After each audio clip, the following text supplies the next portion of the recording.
The tireless efforts of women to overcome societal barriers have significantly shaped our world today. Women are women! Women! What do we want? Peace! However, the struggle for women's rights is far from over. Women's rights have become a critical pillar in achieving peace and security in recent years. What additional changes and efforts are necessary to further this progress? Today on Focus Talk, we'll delve in depth into the women, peace and security agenda and its implementation methods. We have two guests here with us. Welcome. Hello, my name is Ji-So Yoon, and I serve as the Director for International Development and Cooperation at the Korean Women's Development Institute. I'm Major Soo-yeon Lee, currently working as an International Cooperation Officer and instructor at Republic of Korea Peacekeeping Operations Center. Welcome. Before we move on, I want to show you one campaign. Have you seen this before? I have very recently, yes. Yes, me too. I use Google all the time and I never really thought such issue was there. Hearing these things that women shouldn't, women cannot, was a bit of a surprise to me.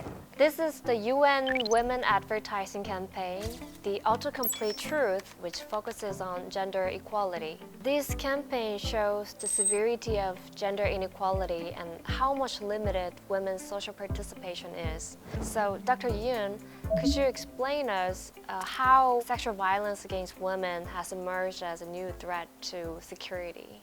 Sexual violence can be employed as a strategic tactic of war, and it can inflict sometimes permanent but long-lasting damage to the female victims and the local communities. For instance, in Africa, as many as 500,000 women have been victims of organized rape, and in other areas, sexual violence was used as a method of ethnic cleansing. I cannot even imagine. But it's important not to consider the WPS agenda as something just limited to women's participation and involvement in peacemaking. There are new and emerging threats to women's security. One example is climate change. Climate change results in many things like displacement, hunger, poverty, and conflict over resources. Recently, women's safety were in danger because of severe flood. And as a result, we have seen girls aged, say, 13 and 14 becoming part of early marriage. And this was done as a way to survive economically. Dr. Yoon, what do you think is the most important element in securing women's participation in peace building? I think what's fundamental is to acknowledge the pivotal role that women play in preventing conflict and in building peace. And this means going beyond considering women as individuals of victims of violence. What's important is to include women as negotiators and as mediators and as signatories of the peace treaties in the peacemaking process. Bringing women to the table. Yes, exactly. The international community has made a series of efforts to include women in the decision-making process and also in the process of conflict prevention. Could you give us specific examples of steps international community has taken? The resolution 1325 was adopted in the year 2000, and since then the UN has recommended and encouraged member states to work with the civil society in drafting and implementing national action plans. Denmark was the first country in the world to adopt a national action plan, and as a result, 110 member states, UN member states, now have national action plans. Dr. Yoon, you have been involved in the establishment of Korea's National Action Plan for a long time. So could you tell us about your experiences on this?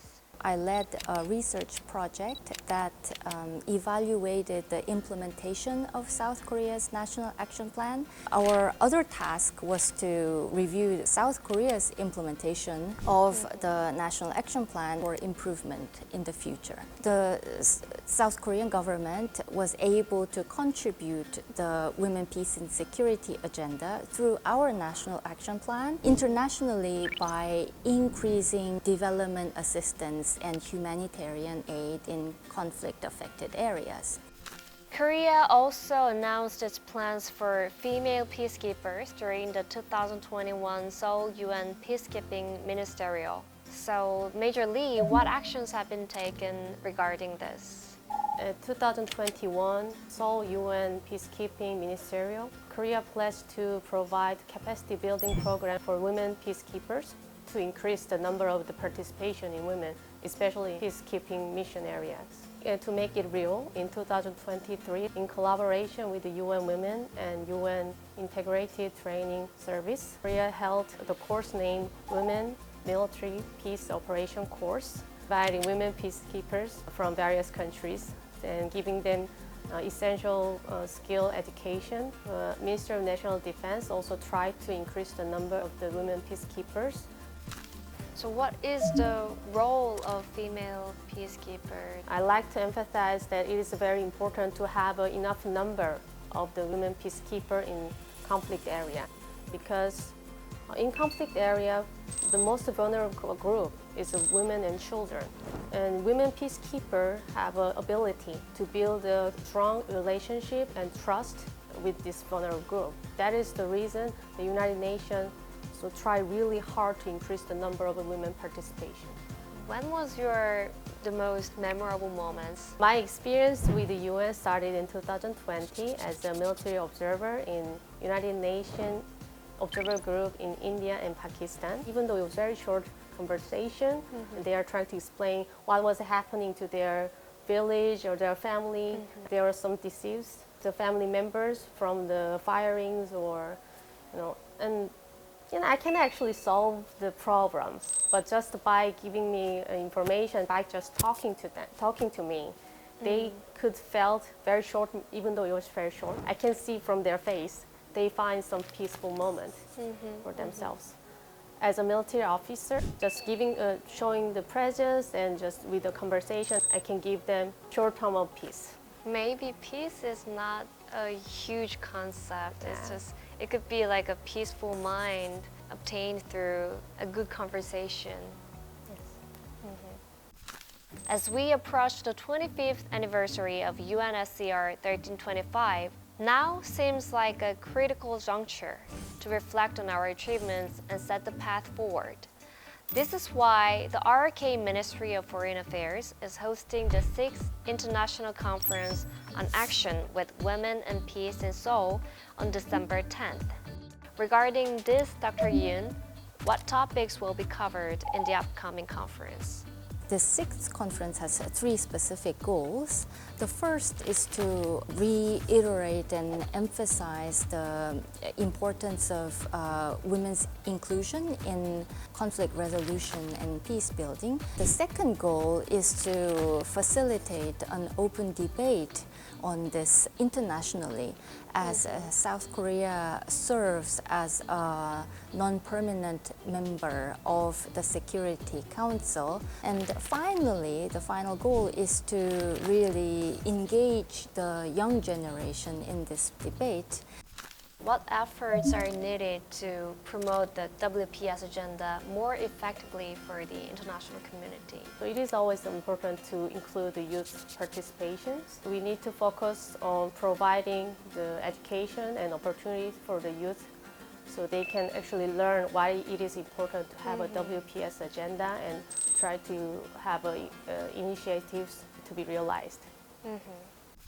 Nadia Murad, the 2018 Nobel Peace Prize laureate and human rights activist, made a powerful statement in her autobiography, The Last Girl.